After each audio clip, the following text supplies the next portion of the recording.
கிறிஸ்துவிலே மிகவும் பிரியமானவர்களே, 20/5/2025 உங்களை சந்திப்பதில் மகிழ்ச்சி அடைகிறேன். வாருங்கள், ஒரு நிமிடம் நாம் ஜெபிப்போம். அன்பு தகப்பன், இன்றைக்கு என்னுடைய பாதுகாப்புக்காய் ஜெபிக்கும்படி என் தேவனுடைய சமூகத்தில் வருகிறேன். என் தேவனுடைய நிறைவும் அன்பும் ஆசீர்வாதம் விடுதலும் என்னுடைய வாழ்க்கையில் இருந்து செயல்படும்படி நீர் செய்தலும்படி ஜெபிக்கிறேன்.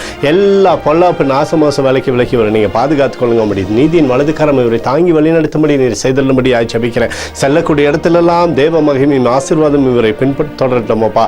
இயேசு கிறிஸ்து சிந்தின பரிசுத்த ரத்தத்தை இவர் மீது ஒரு குடும்பத்தை மீது செய்கிற சகல காரியத்தின் மீது பூசுகிறேன். ஆகவே இந்த நாள் முழுவதும் மகிமையின் ஆசீர்வாதம் இவரோடு இருந்து செயல்படுவதாக முடியும். நிறைவானது இவருடைய வாழ்க்கையிலிருந்து சகல ஆசீர்வாதத்தையும் கொண்டது சேர்க்கட்டும். சங்கீதம் 23:9 பரிசுத்த அலங்காரத்துடனே கர்த்தரை தொழுது கொள்ளுங்கள் என்று சொல்லி எழுதப்பட்டக்கூடிய வார்த்தையின்படி எப்பொழுதும் உண்மை தொழுது கொள்ளும்படியான ஆசீர்வாதத்தை இவருக்கு நீங்கள் கொடுங்கப்பா. சகல நன்மையும் இவருடைய வாழ்க்கையில் வரட்டும்.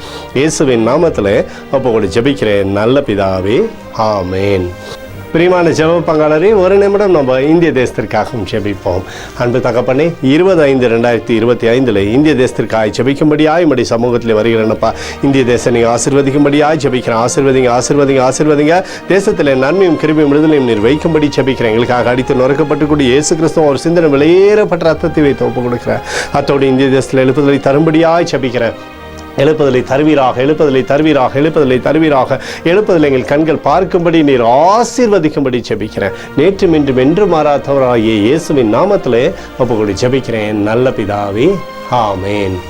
பிரியமான ஜெப பங்காளரே, ஆண்டவர் நம்மளுடைய ஜெபத்தை கேட்டிருக்கிறார். இந்த நாள் முழுவதும் கர்த்தராகிய இயேசு கிறிஸ்துக்குள் நீங்கள் வளரும்படி உங்களை வாழ்த்தி ஆசீர்வதிக்கிறேன்.